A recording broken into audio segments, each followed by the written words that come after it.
Meus irmãos, sejam bem-vindos. Vamos para mais um estudo expositivo. Hoje vamos continuar a carta de 1 João. Vamos estudar 1 João, capítulo 2, do verso 12 até o verso 17. Do verso 12 até o verso 17. Deixa os irmãos chegando, olha, o intérprete já está aqui. E aí vamos estudar hoje do 12 até o 17. Lembrando que no final temos um momento aí de Olá, perguntas e respostas. Oi, meu irmão, boa tudo bem? noite. Boa noite. Tudo bem, graças a Deus. Só desativar aqui a... Ok, deixa eu colocar aqui. Hoje vai ser 1 João. 1 João, capítulo 2, do verso 12 até o verso 17. 1 João 2, do 12 ao 17. Ok?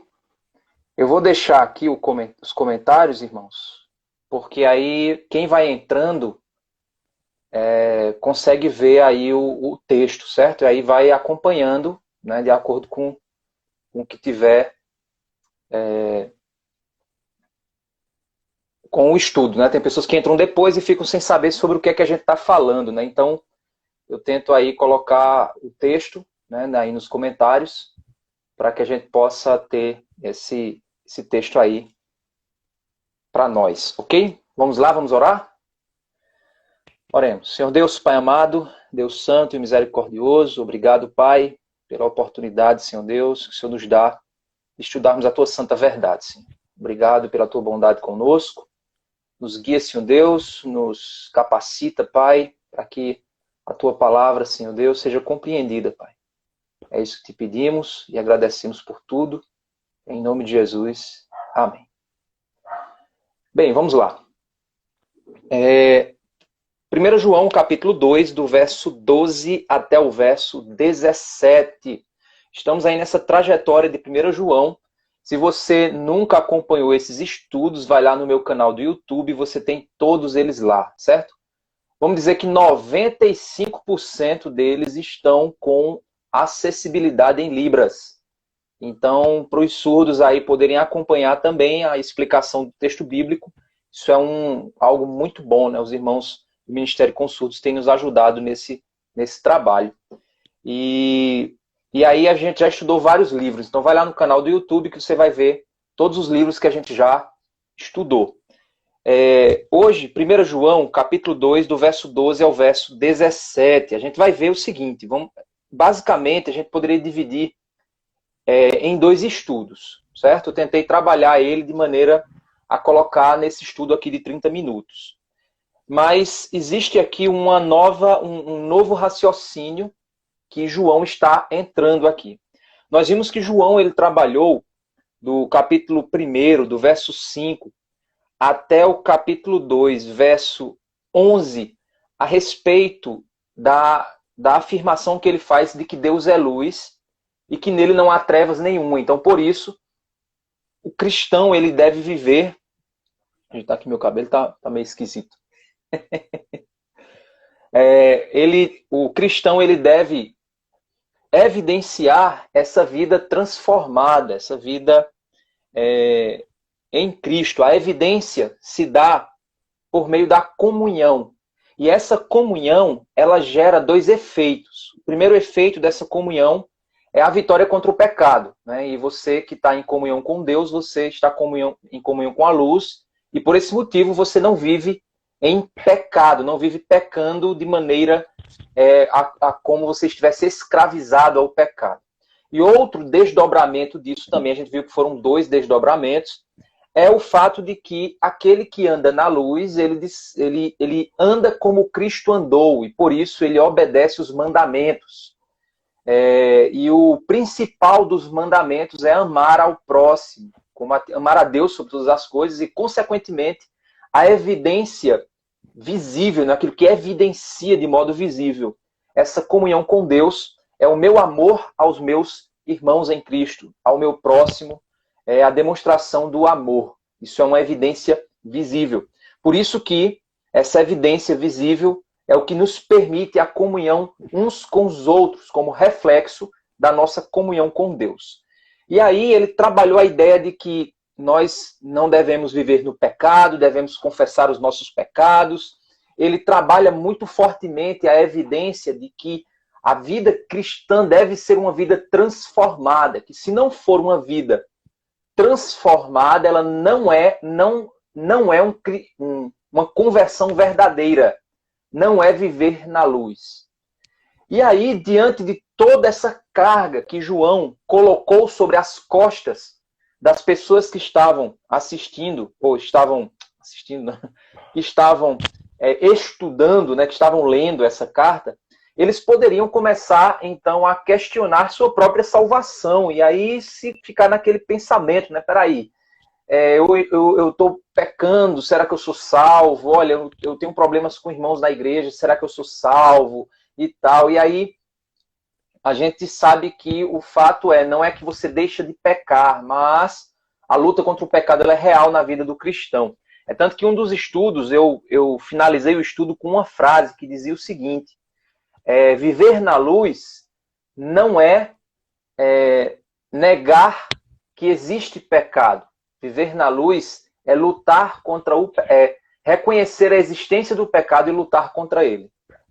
Certo? Então isso é viver na luz. Viver nas trevas é você ignorar o pecado. Isso é viver nas trevas. Viver na luz é você compreender a existência do pecado e lutar contra ele na sua vida. Isso é viver na luz. Certo?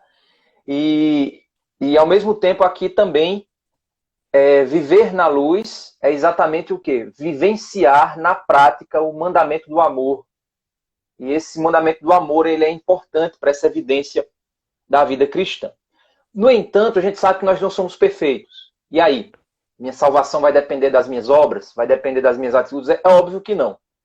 Mas aí João ele vai trabalhar aqui uma ideia para reafirmar no coração dos leitores esse pensamento a respeito da salvação deles. Verso 12 ao verso 12 ao verso 14, ele vai trabalhar o que poderia ser uma reflexão poética. Poderíamos pensar dessa forma, né? Onde ele faz alguns versos que ele repete. E aí, lembre-se que um dos segredos para você interpretar a Bíblia é você verificar as palavras repetidas, certo?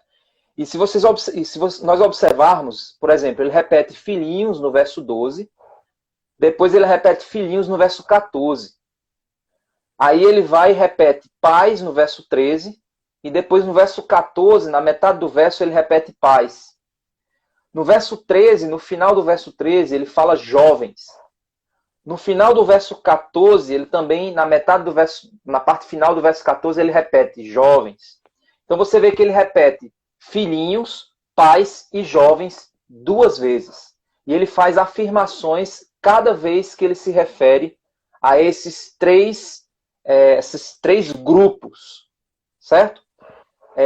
Outro ponto também interessante. Perceba no texto quantas vezes ele escreve a palavra escrevo. No verso 12 ele diz, escrevo a vocês. No verso 13 ele diz, escrevo a vocês. Lá na metade do verso 13 ele diz também, escrevo a vocês. No verso 14, ele diz o seguinte, escrevi a vocês, ou seja, passado. Verso 14, também na segunda parte, escrevi a vocês, passado. No verso 14, na última parte do verso 14, escrevi a vocês. Então ele faz um jogo de palavras bem interessante aqui. As 3 primeiras vezes que ele fala para cada um desses grupos, filhinhos, pais e jovens, ele diz, escrevo no presente. A parte final, quando ele fala filhinhos, pais e jovens, ele diz, escrevi. Então ele faz um jogo de palavras, um jogo sonoro, né, na própria língua grega, e também um jogo de pensamento, para afirmar a respeito da salvação e da vitória que eles tinham sobre o pecado, a vitória que eles tinham sobre o maligno, sobre o diabo. Certo? Isso é interessante. A partir do verso 15 até o verso 17, a gente percebe que ele muda um pouco. Quando ele diz o seguinte, não amem o mundo. Então, é interessante você observar também os tempos verbais, né? Primeiro ele diz, olha, escrevo, escrevo, escrevo. Escrevi, escrevi, escrevi. Agora ele muda, ele diz, aí agora ele dá um imperativo, que é uma ordem. Não amem o mundo. Certo? E aí ele começa a falar o mundo, aí ele repete várias vezes a palavra não amem o mundo, há no mundo, amar o mundo, porque tudo que há no mundo, aí ele diz o seguinte, não procede do Pai, mas do mundo, o mundo passa, aquele que faz a vontade de Deus permanece para sempre. Então, na primeira parte, ele trabalha a ideia escrevo, escrevo, escrevo, escrevi, escrevi, escrevi. Depois, não ame o mundo, ele dá uma ordem, não ame o mundo. Que há no mundo, não, aí ele trabalha o contraste do que há no mundo e o que vem de Deus, e o que aquele que vem de Deus, aquele que é filho de Deus, não se apega àquilo que tem no mundo, pois o mundo é temporário. Então isso é um ponto interessante. Outra dica também para você interpretar a Bíblia é você perguntar, fazer perguntas ao texto, né? Por exemplo, a gente perguntou aqui quais palavras ou ideias repetidas no texto. Você pega um papelzinho, vai lendo e vai anotando. Isso vai te ajudar a interpretar. Outra coisa também é você perguntar, fazer aquelas perguntas de observação. O que, como, quando, onde, por quê? O que, como, quando, onde, por quê? E quem? Certo? E quem? Isso vai te ajudar a interpretar bem o que o texto está dizendo. Então você vem aqui, por exemplo, quem são os personagens aqui? Quem, né? O quem? Filhinhos, pais, jovens. O maligno, Jesus, o pai. Ele fala também aqui sobre o mundo. E basicamente são esses os personagens que estão aqui, certo? Então aqui isso já vai te ajudando a formando uma ideia sobre o que o autor está dizendo. Agora vamos à interpretação em si. Existem outras ferramentas que vão te ajudar também a interpretar, certo? Isso aqui que eu estou falando são perguntas ao texto. Outra coisa é você olhar palavras que vão dando conexão, mas, no entanto, porventura, porque, coisas assim vão te ajudando. Vamos lá. Quem seriam, então, esses três grupos? Filhinhos, pais e jovens. Existem algumas interpretações a respeito do que seria isso. Filhinhos, pais e jovens. Alguns afirmam que ele está se referindo a três grupos de pessoas aqui. No entanto, outros afirmam que ele está se referindo a novos na fé, filhinhos, pais, pessoas maduras na fé, jovens, pessoas que estão passando por um amadurecimento, um processo de amadurecimento. Alguns afirmam ser isso. Existem várias interpretações a esse respeito. Basicamente, eu encaro da seguinte forma. Eu entendo que quando ele se refere a filhinhos, ele está se referindo aos cristãos de modo geral, de uma forma carinhosa. Por que eu afirmo isso? Porque no capítulo 2, verso 1, ele diz, meus filhinhos. No capítulo 2, verso 18, ele também fala, filhinhos, esta é a última hora. No capítulo 2, verso 28, ele diz, e agora, filhinhos. Então, no capítulo 3, verso 7, ele repete, filhinhos. Então, percebam que a forma como ele afirma filhinhos várias vezes, ele está se referindo de maneira carinhosa aos seus discípulos, ao povo de Deus, àqueles que estariam lendo essa carta. Por isso eu entendo que quando ele se refere no verso 12 a filhinhos, ele está se referindo a todos os cristãos de modo carinhoso. Então, o que sobraria no segundo e terceiro grupo, que são os pais e os jovens, seria basicamente a ideia de que pais são pessoas maduras, bem estabelecidas. Jovens são pessoas imaturas, que estão em desenvolvimento.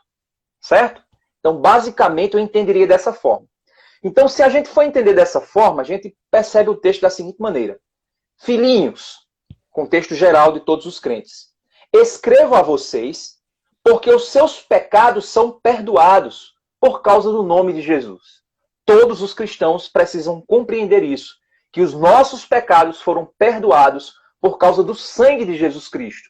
Então, nós não somos mais condenados, porque fomos perdoados pelo sangue de Cristo. Isso ele está afirmando categoricamente, porque ele concluiu aquele trabalho que ele fez quando ele afirmou Deus é luz. E aí ele afirmou que quem vive na luz não vive em pecado, quem vive na luz obedece os mandamentos. Vive conforme os mandamentos. Mesmo que erre ou peque ou caia, mas ele não permanece nesse estilo de vida.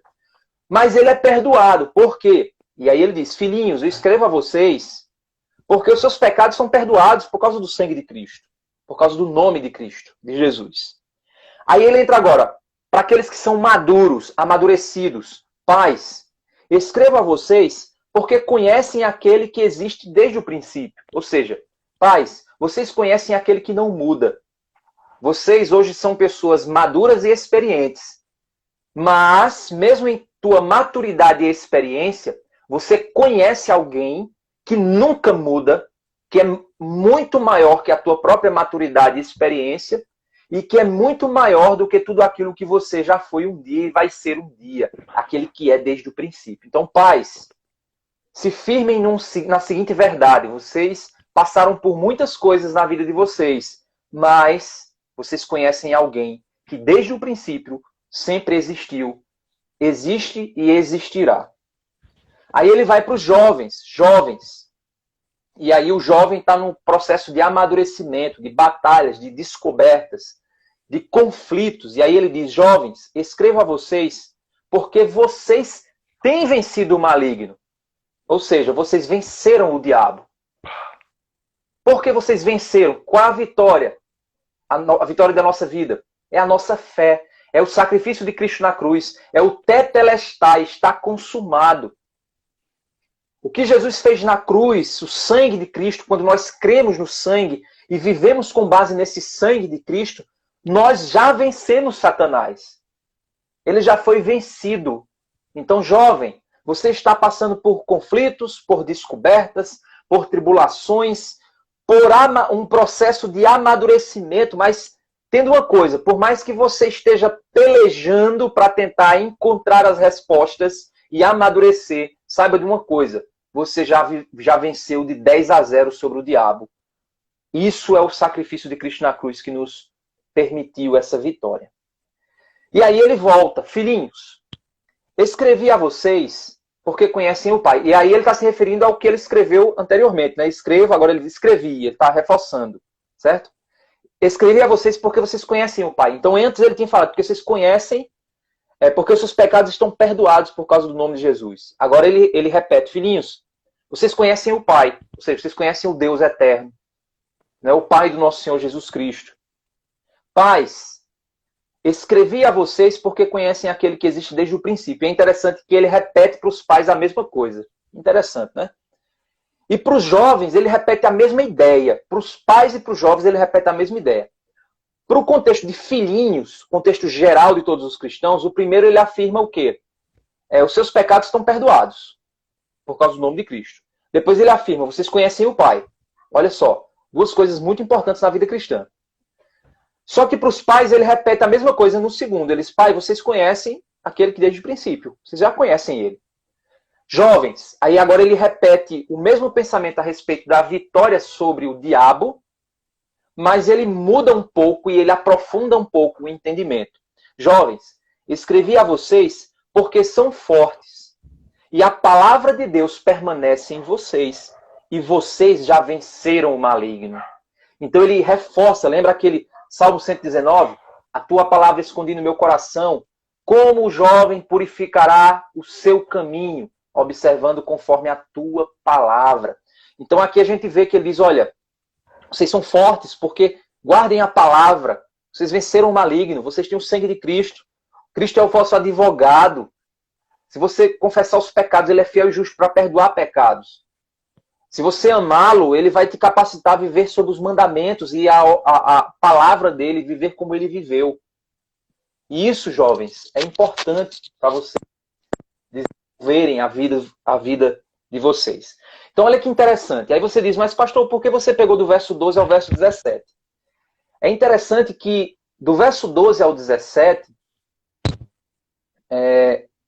ele trabalha a ideia aqui os três inimigos da vida cristã. Quem são os três inimigos da vida cristã? Vocês lembram? Quais são os três maiores inimigos da vida cristã? A carne, o mundo e o diabo. A carne, o mundo e o diabo. São os três maiores inimigos da vida cristã. Aqui ele trabalhou basicamente a ideia do diabo. Certo? Você pode dizer, pastor, mas está muito claro. Ok, mas a gente pode ver essa dinâmica, né, de maneira... Não vamos forçar muito a barra, mas é interessante a gente perceber esses ecos, né, do texto bíblico. Isso é muito, muito legal de você compreender. E aí ele diz aqui, ó, no verso 15, ele agora entra primeiro ele trabalhou o primeiro inimigo, né, o maligno. Vocês venceram o maligno. Vocês venceram o maligno. Repete 2 vezes. Vocês venceram o maligno. Vocês venceram o maligno. Agora no verso 15, ele vai trabalhar agora a ideia do mundo. O mundo e a carne. Olha só. Não amem o mundo nem as coisas que há no mundo. Se alguém amar o mundo, o amor do Pai não está nele. Olha só que interessante. Ele estabeleceu um novo contraste.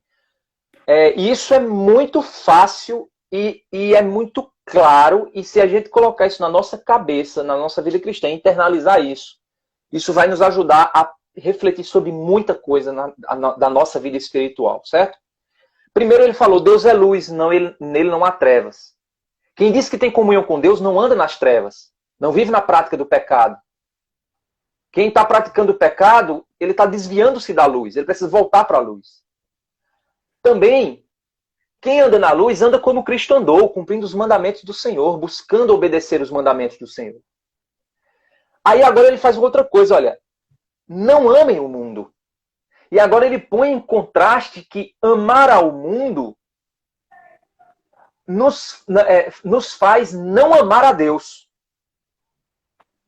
Se nós amamos o mundo, o amor de Deus não está em nós. Ou seja, quando o amor de Deus está em nós, nós não amamos o mundo. Porque o nosso coração ele só tem espaço para um amor. Você não pode amar a Deus e as riquezas. Lembra que Paulo diz isso? Tiago também diz isso. Então, não existe amar ao mundo e amar a Deus. São coisas que estão em contraste, estão em opostos, lados opostos. E ele afirma isso. Não amem o mundo, nem as coisas que há no mundo. E quando ele se refere a mundo, ele está se referindo a sistema mundano. Ele não está se referindo a mundo... porque eu não posso amar uns animais, a natureza, amar ao próximo. Não é nada disso. Ele está falando do sistema do mundo. E ele vai deixar isso muito claro mais para frente. Quando ele diz o seguinte, ó, no verso 16. Por que eu não posso amar o mundo, nem o que há no mundo? Verso 16 ele vai dar a razão. Olha aí. Porque a palavrinha que eu falei. Isso ajuda você a entender. Se você perguntar, não ame o mundo nem as coisas que há no mundo. Se alguém ama o mundo, o amor do Pai não está. Por que eu não posso amar o mundo? O verso 16 vai responder. Porque tudo que há no mundo, os desejos da carne, os desejos dos olhos e a soberba da vida, não procede do Pai, mas procede do mundo. Ele estabelece a trindade maligna, vamos dizer assim. Maligna. 3 coisas que estão em nós e que na nossa natureza pecaminosa, ela tem a inclinação natural de desejar e de criar. O mundo, como jaz no maligno, o mundo como é o sistema que se rebelou contra Deus, ele produz e é atraído ao mesmo tempo por desejos da carne, desejos dos olhos, soberba da vida. O que seria isso? Primeiro, o que é que há no mundo, ou seja, o que é que o mundo produz naturalmente em rebelião a Deus e que a nossa natureza pecaminosa ela se inclina a desejar? Primeiro, desejos da carne. O que isso significa? O que a tua carne deseja. Quando a Bíblia se refere à carne, ela está se referindo à natureza humana pecaminosa. Então, o desejo da satisfação dos prazeres. Então, a gente poderia transformar desejos da carne em prazeres da carne. Prazeres pecaminosos. Lembra disso? Prazeres pecaminosos. Segundo, desejo dos olhos. O que seria isso? Seria tudo aquilo que os olhos veem, que brilha aos olhos e que os olhos desejam consumir. Ainda deseja consumir para quê? Para satisfazer os prazeres da carne. Para trazer satisfação. Certo? Para a carne, para a alma, para o espírito, para o coração. Então, tudo aquilo que faz meus olhos brilharem. O que seria isso? Seria o prestígio, fama, parecer ser o melhor, o mais bonito, o mais inteligente, ter fama, ter sucesso, ser bem visto, ser admirado. Isso seria, então, aquilo que o mundo produz do prestígio. Então, lembra, o primeiro P, prazer. O segundo P, prestígio. Prestígio, fama. Terceira coisa que o mundo produz e que o mundo produz de modo pecaminoso e a nossa natureza se inclina a desejar isso. Soberba da vida, o que significa isso? Soberba da vida, ou seja, ganância, poder.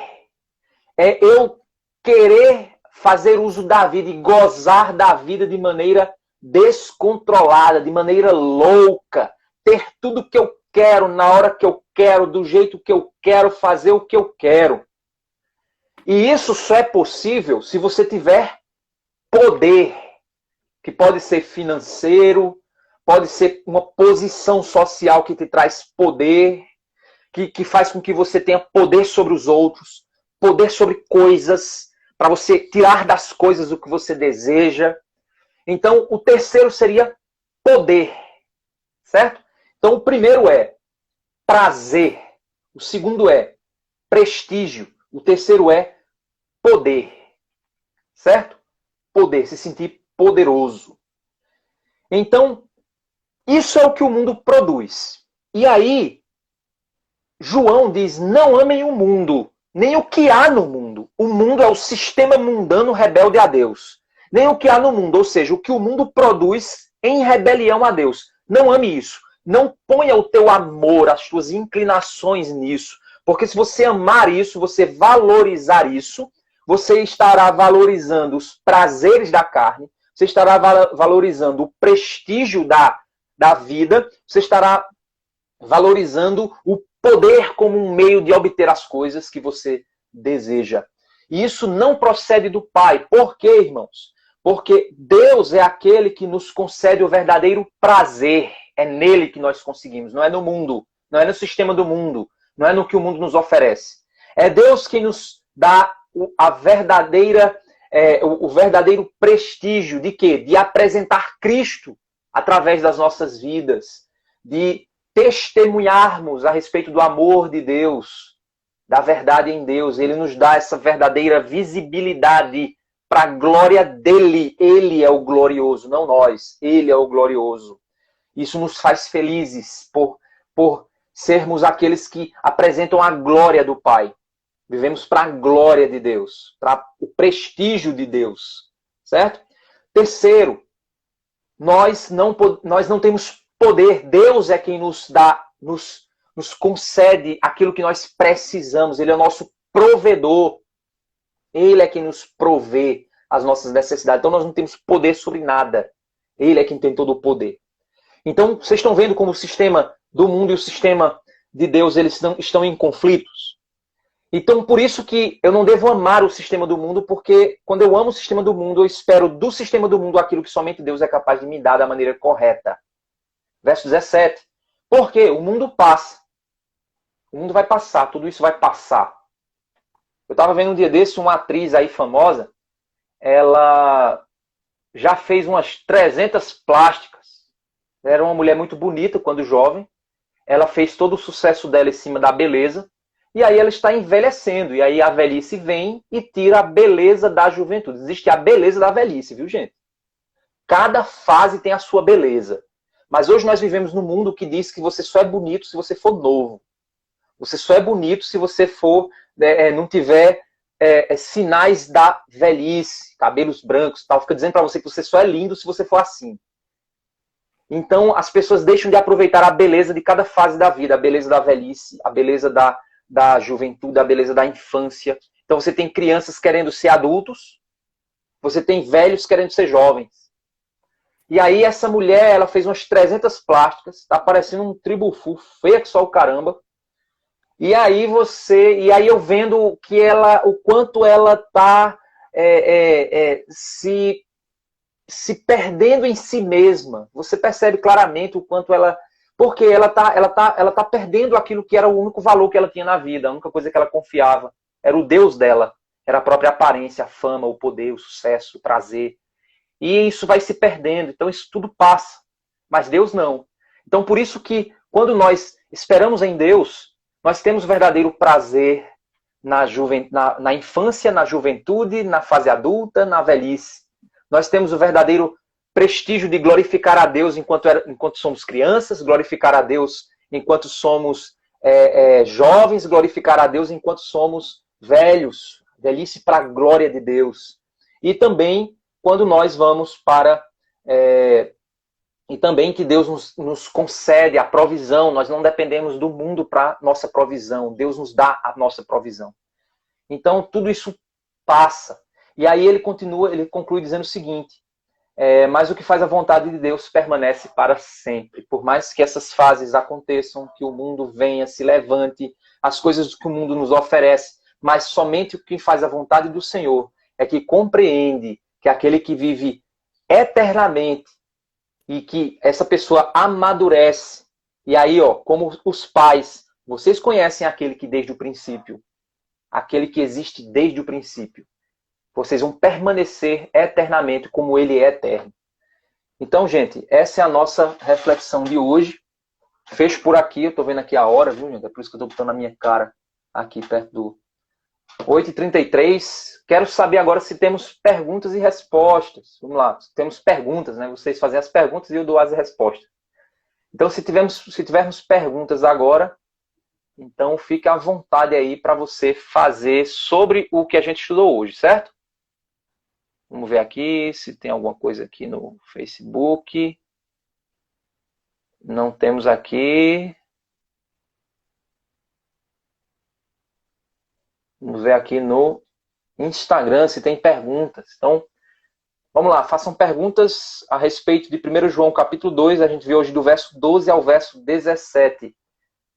Se alguém tiver alguma dúvida, né, se algo não ficou claro, se você quer interagir de alguma forma, né, nossa irmã Margarida colocou, é verdade, cada fase tem sua beleza. Isso, exatamente, né? Isso a gente precisa aprender isso, porque senão quando o cabelo começar a cair, o meu, eita Jesus. Olha aqui, eita Jesus. Senão quando o cabelo começa a cair, você começa a ficar preocupado demais e começa a ficar entra em parafuso e começa a perder a alegria. Ai, agora o que será de mim? Ai, essa coisa. E aí você tem que aprender a observar a beleza de cada fase da vida, de tudo aquilo que Deus está fazendo, né? Eu sempre digo para os meus pequenos, né? Eu digo, olha, aproveitem a infância de vocês, porque na infância é a hora de você brincar, é a hora de você aprender, é a hora de você definir muitas regrinhas da tua vida, a hora do teu sono, a hora da comida, se submeter o teu coração à obediência aos teus pais, e isso tudo é a fase da infância. Aí a juventude vem, quando você tem você é chamado o quê? A começar a construir o teu futuro, você tem força, não tem muita sabedoria, mas tem força. Usa essa força para a glória de Deus, ouve a sabedoria dos mais velhos, Aproveita, não queira ser velho antes do tempo, não queira ser criança, porque já passou essa fase. É a beleza de cada fase. E aí vem a fase adulta, a fase de produzir porque a velhice vai chegar, a gente precisa produzir, dar a nossa contribuição para o mundo. E aí depois vem a fase da velhice, e aí é na velhice que você vai aproveitar o que você construiu, aquilo que você fez do que era correto, e é na velhice que você vai ter aquela fase ali, como diz lá em Eclesiastes, né? Lembre do teu Criador nos dias da tua mocidade, antes que venham os maus dias, e você diga, não tenho neles nenhum prazer. E aí a velhice vai ter a sua fase. Aí também tem lá os problemas de saúde que vão aparecer, aí tem mais remédio para comprar, aí tem os seus lados, como a juventude tem, como a adolescência tem, como a infância tem, suas dificuldades. Mas a gente precisa aprender a viver cada fase da nossa vida, a beleza de cada fase que Deus nos permitiu. E quando chegar o fim da nossa vida, na velhice, a gente possa fechar os olhos e dizer obrigado, Senhor, pela oportunidade que o Senhor me deu de viver uma boa vida para a tua glória. E aí, viver eternamente com o Senhor, como é dito aqui, que faz a vontade de Deus, permanece para sempre. Eu acho que não tem perguntas aqui, então vamos fechar aqui a nossa live por agora. E então, eu acho que eu esqueci de fazer a aplicação, não foi? A aplicação aqui. Não, de certa forma eu fiz a aplicação durante o estudo, né? A gente foi estudando aqui, eu fui fazendo a aplicação a respeito da nossa vitória contra o pecado, a respeito de você entender, né, que às vezes você quer buscar no mundo a sua alegria. Né? Será que você não tem buscado no mundo a sua alegria? Será que você não tem buscado no que o mundo diz para você? Você vai ser feliz se você tiver muito sucesso. Aí você vai ser feliz. Eita, satisfação. Você está procurando o quê? No prestígio. Naquilo que ele chama de que é o desejo dos olhos. Os desejos dos olhos. Você também pode estar procurando o quê? Não, quando eu tiver um bom emprego, que eu ganhar muito dinheiro, eu vou poder viajar para onde eu quiser, fazer o que eu quiser, não vou mais depender de ninguém. Você está esperando no sistema mundano. Isso é um pensamento mundano. E isso vai desviar você do caminho da verdade. E é isso que ele está dizendo, é a soberba da vida. Cuidado, isso é a soberba da vida, isso é amor ao mundo. Outra coisa, não, mas eu posso... olha, rapaz, eu tô aqui nas redes, eu tô vendo aqui mulheres bonitas, eu tô aqui, eu vou entrar em contato com aquela e tal, eu vou satisfazer o desejo da minha carne, eu vou encontrar prazer nisso e tal. Ou então aí eu vou comer muito e eu vou comer demais e eu vou forrar aqui, aí vem a glutonaria, ou seja, coisas que você acha que a satisfação da sua carne, do prazer da carne, vai te trazer alegria, satisfação. E não é bem assim, né? Tudo tem que ser usado conforme a vontade de Deus. Uma irmã colocou aqui, né? Dona Terezinha, né? Nossa irmã Terezinha colocou, como você, uma velha, se sentir cocota, também negar a verdadeira idade. Exatamente, a gente tem que ter cuidado para negar a nossa idade, né? Qual vergonha em nós termos a idade que Deus nos dá, né? Eu acho interessante, a gente fica tão feliz em comemorar aniversário, né? Mas às vezes fica omitindo a nossa idade, como se fosse uma coisa, um pecado, sei lá. Às vezes o cara não está nem preocupado com os pecados da vida dele, mas está preocupado com a idade. Né? Infelizmente tem esse detalhe. Deus abençoe, gente. Então até próxima semana a gente continua aqui com o estudo de 1 João. Obrigado aí pela participação de vocês e até a próxima, se Deus quiser. Damásio, Deus abençoe. Obrigado mais uma vez. Amém, pastor. Deus abençoe também. Amém.